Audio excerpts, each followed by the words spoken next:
Today I'd like to talk to you about a format. It's considered a failed format. It's another one of Sony's. They've got quite a few of these in their back catalogue, although this one probably doesn't even warrant a footnote in their history really. But to me it's very important. It's this thing here. This is the MicroMV, the smallest video cassette format ever made. And whilst it's considered a failure, because it wasn't on the market very long and no doubt it cost Sony an awful lot of money, for me it's been a big success because I bought into MicroMV for a particular reason. I'll explain more later. But by doing that, I ended up setting off a chain of events that meant that I'm sitting here now today talking to you. And I very much doubt that if I hadn't bought a MicroMV camera back in the day, I wouldn't be doing what I'm doing right now. So there'll be quite a bit of chatting in this video about that. I'll explain more as we go along, but if you're not interested in that kind of thing, maybe you want to look through the chapters. I'll make sure to put them on this video so that if you want to jump to a bit where I'm talking about the camera that I used to use, that'll be there. I'll show you how to get, or how I went about getting video footage off a MicroMV camera in the current day and age when all the software's been long abandoned. But I think first, I think we should go back and talk about why MicroMV was created in the first place. Sony had enjoyed a lot of success as a result of miniaturization. They understood that if something was smaller and lighter, you'd be more likely to carry it around on your person. Therefore, the product itself would be more popular to more people. Now, when it comes to camcorders, Sony had an entire range. They went all the way up to Pro, all the way down to low-end consumer, and everything in between, all sorts of SKUs, different formats as well. One SKU within there was the smallest camcorder that they could make at that time. It wouldn't necessarily be the best one, but it'd be the most convenient one to carry around. Now this range had the prefix DCR-PC, and they made the cameras smaller by changing the orientation of them. Most camcorders you'd hold like this, the lens would be on the front, you'd put your hand through a little strap thing on the side there. Well, the DCR-PC range turned it around, the lens was on the top here, you were grasping the body of the camcorder, and they were able to reduce its dimensions as a result of this reorientation. And over the years they kept updating it, trying to make it smaller, also adding on more features each time. It was never something that would appeal to the pros, but also it was more of a premium product than the low-end consumer stuff. They got to a point, they must have realised, hold on, we're going to struggle to make these any smaller because they're relying on the tape format. The format that I've got here somewhere, there we are, is the Mini DV. This was the format they were using in the camcorders. This was the smallest video cassette format at that point. But once you put all the mechanism around this, there's only a certain size that you can get down to with these devices, and they wouldn't be able to get to a pocket-sized camcorder whilst they were using this format. So that was the impetus behind coming out with a smaller camcorder format. So you can see there, that is considerably smaller, yet both these cassettes that I've got in front of me here hold 60 minutes. You could get longer running time in the Mini DVs. 90-minute cassettes were common. As far as the MicroMV goes though, they only ever did these 60-minute tapes, but I think that is plenty when you're using it in a camcorder. It's more than likely that your battery's going to run out before your tape does, but if you do want to carry around some more tapes with you, due to the size of the things, you just can carry around a load in your pocket. I mean, I've got enough in my top pocket here to shoot a couple of Avatar sequels. The compression that they used on this was MPEG-2. This came out in 2001. The Mini DV came out in 1996. So by this point, they were able to use MPEG-2, and that was how they managed to get the size of the cassette down because they could compress the video. The MPEG-2 was running at 12 megabits a second and the resolution's roughly the same as a DVD. It came out in 2001. They launched it with a range of camcorders, and the big thing was that these, for the first time, were pocket camcorders. And you would have thought that would have been a big deal. Nobody cared. It was the wrong time, really. I mean, if you knew 30 people and one of them had a camcorder, that would be a bit of a surprise. The market, there wasn't enough market there. There was like two ends of the camcorder market, really. You've got your pros, your semi-pros who want the best quality possible, the best equipment. And then you've got the other end, which is like your consumer level. People just want to get the cheapest camcorder they can find that they can take on holiday and take video of their kids. This was in the middle of there. It was expensive, but it also didn't have the quality of the high-end stuff. So the pros wouldn't pay for it, and the people who would be happy with the quality, they wouldn't pay up for it. So it fell between two stools. Over the next few years, Sony launched a few more cameras, tried to get the price of them down, improve the specs a little bit, but still, it was never going to get out to that middle ground of being an expensive, tiny camcorder. It still had their entire camcorder range that they were selling, all the other models as well. They hadn't put all their eggs in this one basket, so they just dropped it. They just, after a few years, they launched the last MicroMV camcorder in 2003, which was the DCR IP1. And then that was it. So it was launched in 2001, and the last camcorder using the format came out in 2003. Clearly not a successful product. They supported it for a number of years with blank cassettes after that, but they never issued any more new hardware that used the MicroMV. Now, while the market as a whole wasn't prepared to pay up for a tiny camcorder, I was one of the few people who that was my main priority. The size of the camcorder. It's like most people nowadays. I mean, just think, you wouldn't be carrying around a smartphone in your pocket if all of them were the size of a house brick. The fact that they get down to a certain size that's convenient to carry means that you carry them around all the time. And that's what I wanted with my camcorder. Now, the very first camcorder I got was the very first mini DV camcorder. It's this one here. I've got it behind me still. It's from JVC. In the UK, it was known as a GRDV J70. Slips off the tongue. Now, this one you have to look at like this. It just had a viewfinder with a screen in it, but there was no pop-out screen on this one. After a year or so, they introduced another model that did have a pop-out screen, but I got it when it was like just come out, and I went on holiday with it, and everyone was stopping me while I was filming with it, because obviously it looks a bit weird, but they're also saying, is that a camcorder? Is that? And I'd have to like open it up and get the tape out to show them that it was a camcorder. They're like, wow, that's amazing. You know, it was like this was tiny at the time. This was like an amazing thing. And it's a nice looking product. And I used it from, well, when it first came out, 97 perhaps in the UK, for like another 5-6 years. And I recorded a load of tapes with it. Still got all the mini DV tapes here, so I got a heck of a lot of use out of this thing. But by 2004 it was really quite long in the tooth. As far as technology goes, things have moved on very quickly, and camcorders were now lighter, better battery life, flip out LCD screen on the side, all things that I would have liked, but I had to keep using this because I couldn't afford to replace it, at least not with anything that was suitable. I wanted a camera again with a lens at the top, this kind of design. I looked at that range of Sony cameras that fit the bill, and they were about double what I could afford to pay. So it was just one of those things where I kept using this really for longer than I would have liked to, because I couldn't afford to replace it. Then one day I went shopping, usual supermarket shop, local supermarket, popped in Sainsbury's, and I always went over and had a look at this counter that they had down one of the aisles where they had electronics in it. Various CDs and things, Walkman and all that kind of stuff, cameras. And in the back of it this time, I saw this. And it hadn't been there the last time I looked. And I was thinking, oh yeah, there's one of those MicroMV camcorders. I'd never intended to buy a MicroMV camcorder. I thought it'd be nice to get a new mini DV camera, because this one didn't even have a Firewire thing on it. I couldn't transfer the videos across off these cassettes in any other way than just recording the video output across to like VHS and stuff. So I thought, oh, I'll get a mini DV camera next time. No, after seeing this in the back of the cabinet, I changed my mind, because the entire cabinet was half price. Everything was 50% off. Clearly the word had come down from head office to Sainsbury's stores to say, look, we're getting out of electronics, get rid of everything in that cabinet so we can get rid of the cabinet and put some toilet rolls in its place. So everything in the cabinet was half price. Now this hadn't been in there the previous time I've been in, and this should have been £1,000, and it was reduced to £500. Well, I could not let that go. So even though I wasn't in the market for a MicroMV camcorder, I bought one. I took it home and didn't really have long to practice using it, because I had already booked this massive long holiday, and I was going to New York and then getting a cruise ship down to the Caribbean and a couple of days in Miami. We'd been saving up for this for years. I thought, great, new camcorder to film the holiday of a lifetime. Let's hope it's good. So when I got it home, I bought some more tapes for it, and I learnt to use it on the holiday, and it turned out that it's my favourite camcorder of all time.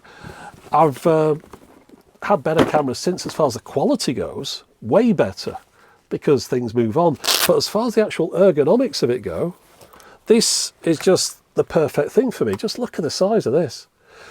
And rather than being these things where you put a hand through a strap on the side. You just hold the wrist strap like that so you don't drop it. Just look at that. I mean, it's like it almost disappears in your hand. And yet the quality of this was the same, or perhaps a bit better now, that I got out of my mini DV camcorder. And let me just put them side by side to give you an idea. I shouldn't have put that wrist strap on. This is, there you go, just look at that. So it's not only like shallower, not as high, it's about a similar width I'd say, just a bit less in the width, but it's just so much smaller. This was a pocket-sized camcorder. You could fit this in a pair of jeans, no problem, in the front pocket. Absolutely excellent little camera, and a beautiful thing as well. So let me show you it in more detail. I'll show you how it works. We'll have a look at some of the menus and things. We'll look at some footage from it. Let's get on with that then. First, I wanted to demonstrate that the camera really does fit in a jeans pocket. Of course, it helps that these aren't skinny jeans, but it also helps that the camera is nicely rounded off on the corners. It means it slips into things like pockets very well. It's got a metal body. It was comfortable to carry it around all day, though, because it was quite lightweight. I tend to shoot from the waist like this with cameras and point the screen upwards, and notice how I can close the whole thing, put it away with one hand. The screen was just 5 centimetres or 2 inches, but the operating system on there was really well designed to make it as usable as possible. There was a customisable quick menu that consisted of large tiles, but even when you then went past these into the full menus, they're carefully laid out to ensure that everything is clear, and the majority of the hit points you need to access are positioned around the edges of the screen. And even things like entering tape titles was possible using the on-screen keyboard. The camera has an auto lens cover, which is something I think is vital in a device that's going to go in a bag or a pocket. I always want an auto lens cover on all my cameras. It has a stereo mic on the top, and on the bottom there's an interface that docks with the supplied cradle, which amongst other things adds a FireWire and a USB port. The connectors on the camera itself are a power jack and an AV out. All the controls fall neatly under the thumb. It's a one-thumb operation, this camera. The zoom lever in particular on this has always just felt just right. I've never had a zoom lever since that feels as accurate as this, with its variable speeds being easily controllable with slight movements of the thumb. It's quite difficult to watch a video of this quality nowadays because we've become accustomed to so much more. Not just higher resolution, but more vibrant colours, better dynamic range. This whole thing looks a little bit washed out. It looks very much like a video from the early 2000s. Right, yep, 3, 4. Oh, okay. I think I've got the clock wrong. When this camera came out... You kids. What is that? What's going on? This doesn't even add up to the hour. I remember when this camera came out, I read the reviews in the professional photography and camcorder magazines, and they were really dismissive and negative about it. You see, they were used to mini DV cameras. They liked the high-end stuff, the things with 3C CDs, and they'd say, oh, the image quality on this new format, it's not as good as those other ones. And yeah, they were probably right, but they missed the point entirely. If you wanted to take your camcorder somewhere, you had to think about it. Oh, should we take the camcorder? Yeah, go on, I think we'll take it, because there might be something happening today. So you go and get your camcorder bag with your batteries in and all that. With this, you just pick it up, shove it in your pocket, go out. If you see something interesting, record it. Now, it was still less convenient than having a smartphone with you, but we're talking 20 years ago or so. It was a big deal to me back then when I got this. I carried this thing all over the place, places I would never have thought of taking a camcorder to. This camera went along with me, and I captured some interesting things on it, which I never would have shot if I'd got one of these big 3C CD cameras that did ever so well with the picture. But it's no point having a decent picture if you're not using it because it's sat at home because it's too much of a faff to take out with you. He got a bit stroppy, didn't he? Anyway, the on-off mode button, it worked really well. In a pocket, it didn't get switched on by accident because the green centre section needs to be pressed in as the switch is slid down. Now, there are 3 modes: record to tape, record to memory stick, and playback/edit. The memory stick mode was something I've just stayed away from, as when you were using this, you could only either record MPEG-1 video at a maximum resolution of 352 by 240 at 30 frames a second, or you could take JPEGs at 1152 by 864. Even back then, that wasn't impressive. It was, however, better than the previous MicroMV cameras. The DCR IP1 had a 1 megapixel sensor, whereas the earlier models used a lower resolution CCD. However, the video resolution didn't utilise the full 1 megapixel anyway, it was just the stills. The only stills I took with this camera were really to use a mode that you could start a scene by fading in from a still. It was a way of adding in a real-world title screen in camera. It was sort of in-camera editing. There was other features as well that I never went near. I used it mostly as a point-and-shoot device, rarely delving into the menus, but I do appreciate the efforts that have been made to make them user-friendly and colourful, and they put the menus to shame on my current cameras. The camera came with a full set of accessories, and clearly thought was given about how people would view these videos back on their television. You got AV leads and a remote control. There was an index system in the camera that would skim through an entire tape, laying out a grid of thumbnails on the screen for the various clips you'd shot, and then any of these could easily be accessed in just a few seconds. At the time, I was particularly happy with how well this camera was able to capture bright colours in low light situations. Of course, none of these clips you're looking at are a patch on what a decent smartphone would do 20 or so years later, but back then to me this was quite impressive. There would have been no point in me trying to capture any of these clips with my previous camcorder. It would have just looked grey and very dark. Now, I must mention that the manic camera movements you're seeing, well, that's because these were some of the first things I ever shot with this new camera, and I was really just getting used to it. It was only really once you get home and you look at the footage that you've shot and you go, right, next time I'm using this camera, I'm going to lay off the zoom, I'm going to stop padding around like a maniac, I'm going to hold the camera steady on one shot for longer. But that's how you learn, by trial and error. I'd never used a camera with a fold-out LCD screen before this one, so it really did take me some getting used to. I remember at the time thinking the stabilisation was quite good. Of course, it doesn't look that now. A lot of improvement has been seen in this area, especially in action cameras in the last few years. But back in 2004, this was Sony's super steady shot. Of course, it really was essential in a camera with a body this small. The smaller the camera, the longer the zoom, the worse the shake. The fact that any of this is at all watchable is down to that steady shot doing its job. The battery life with the supplied battery was about 75 minutes or so, and I used to carry around a spare battery in a pocket as well as a spare tape, but most days I didn't need either. Oh, and the sound quality, that's pretty decent as well.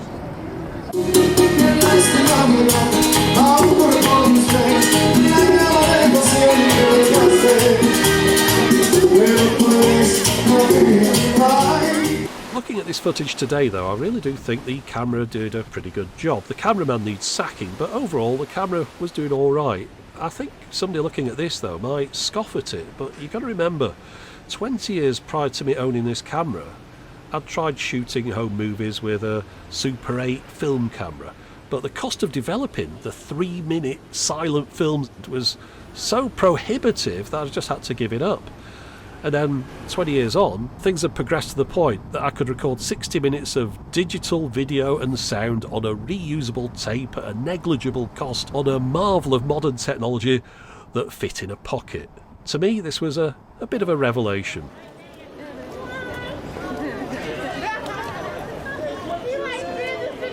Now, just in case you didn't recognise him, that was Exhibit, who at the time was riding high due to the Pimp My Ride TV show.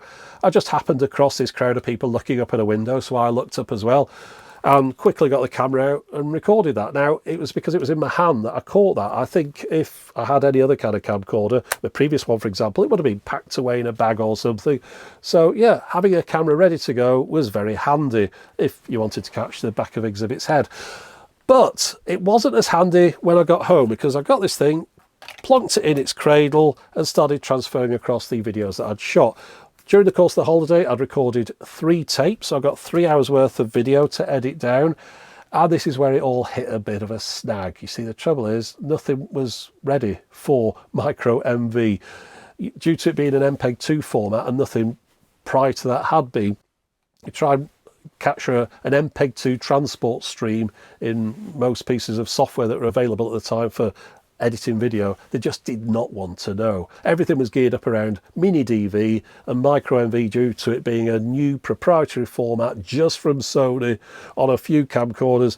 Most things just didn't support it. Now, Sony did supply their own software for basic editing called Movie Shaker, but it was very basic as well. Sony Vegas, that supported it, so I ended up buying Vegas, but I hated using the software, and everything was so flaky. It just wasn't ready. It's all things would crash out or drop frames, or wouldn't be able to deal with the anamorphic widescreen that I'd recorded. I shot everything in widescreen. There was an option to switch on widescreen, and then unfortunately everything was weirdly stretched in the editing packages, and they didn't know to stretch it back out again. So yeah, it was a massive hassle. So at the time, all I wanted to do was just get it into the computer and get it out onto a DVD. I spent very little time messing around with the editing because it was just so flaky, it was likely to crash and you'd lose all your work. So yeah, that was one of the massive downsides of MicroMV. Nothing was ready for it, and software just didn't like dealing with it. Now here's the bit where I explain that if I hadn't bought this camera, I wouldn't be talking to you now on YouTube. The first thing is, the very first video that I uploaded to YouTube back in 2006 was shot with that camcorder. I took some video of my Beast SAP slot machine.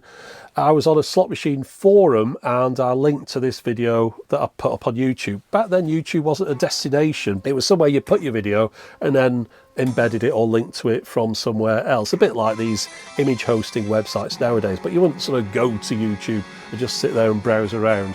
So that was the very first video that I uploaded to YouTube of a slot machine. I looked at it now, it's all corrupted on there. It's got all jerky now. It wasn't like that when I uploaded it, but fortunately, I've still got all that footage on a tape here somewhere if I really wanted to watch video of a slot machine. Going back to the editing side of this, because it was such a flipping nightmare, even though I managed to get this out of Vegas and onto YouTube, I was always looking for ways to make it easier. And I remember reading on a forum when someone said that iMovie 08 on the Mac supported MicroMV natively. It had been added in this latest update. By all accounts, it was working fine with it, which was a lot better than the system I had. So I ended up buying a reconditioned Mac Mini just to use iMovie, just to edit MicroMV files.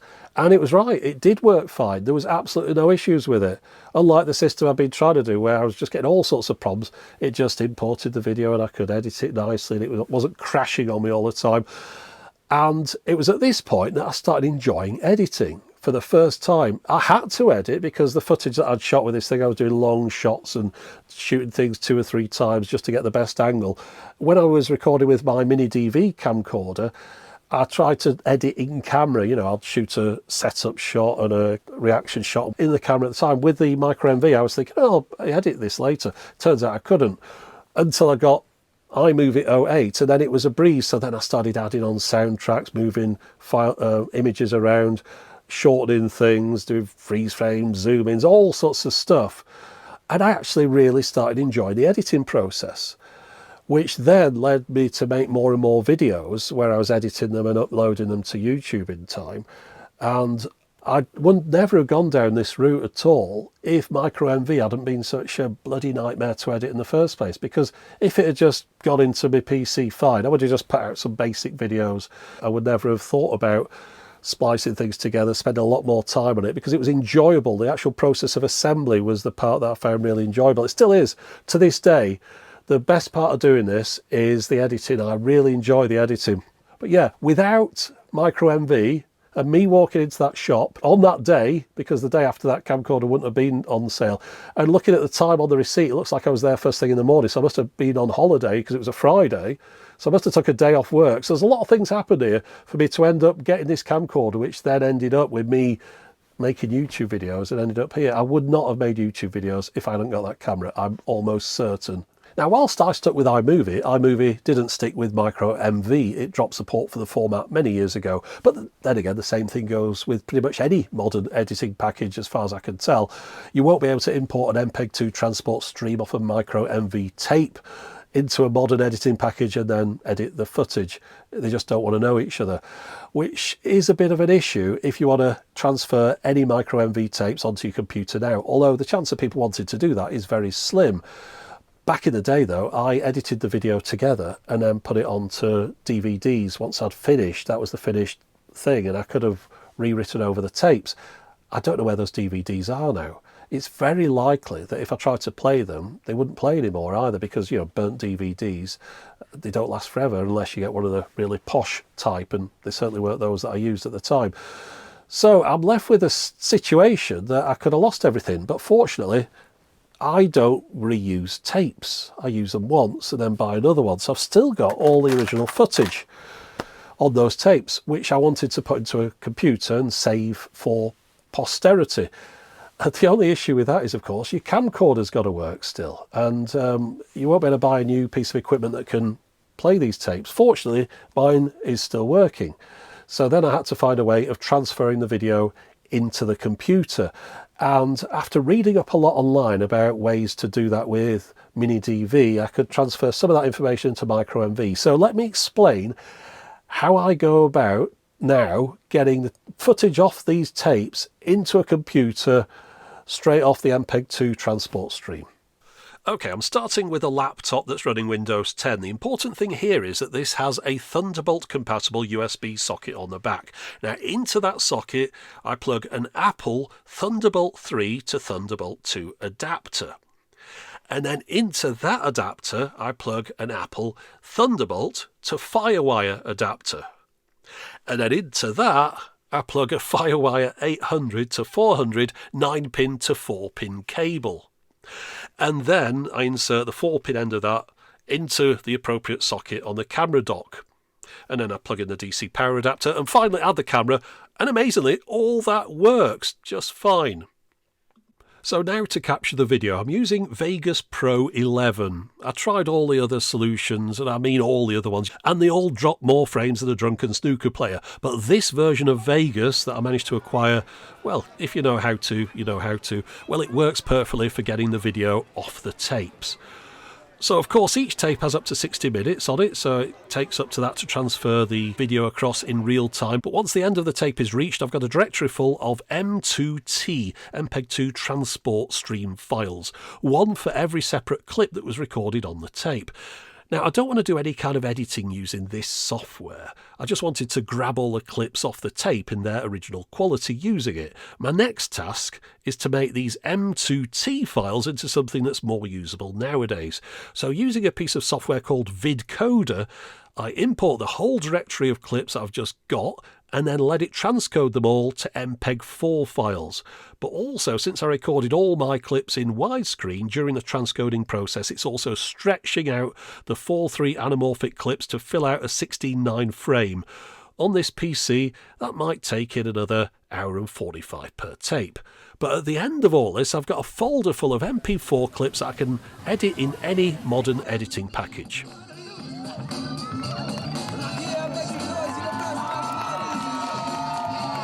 Of course, I didn't have to go down the whole PC route. I could have just used the on-camera or on-dock AV socket and captured the video output. But the problem with this is that I'd just end up getting one long video rather than perhaps 200 individual clips. And the best quality it would output is S-video, which is a reduced quality from those original recordings. However, I have to say that if you do have any old recordings on a camcorder format that you haven't yet copied across to a PC and stored nice and safe somewhere, then please do it as soon as possible before that old camcorder dies. Back in the day, you might have copied the tapes across to VHS, but the original quality of those tapes, if you kept them, will be far better. I'd stored my camera and its tapes in a box for over a decade. It was like Schrodinger's camcorder though. It was definitely working when I put it in the box, but there's every reason that when I got it out it wouldn't do. Fortunately, my camera still worked and I managed to save all my old videos, but during the course of making this video, the camera's screen died. So I'd only caught it just in time.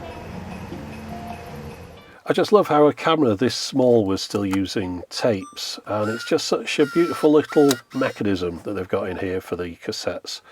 So the idea is you pop your cassette in here and you close the door on it slightly, which just puts it in enough to draw it into the inside, and then you close the door on the top.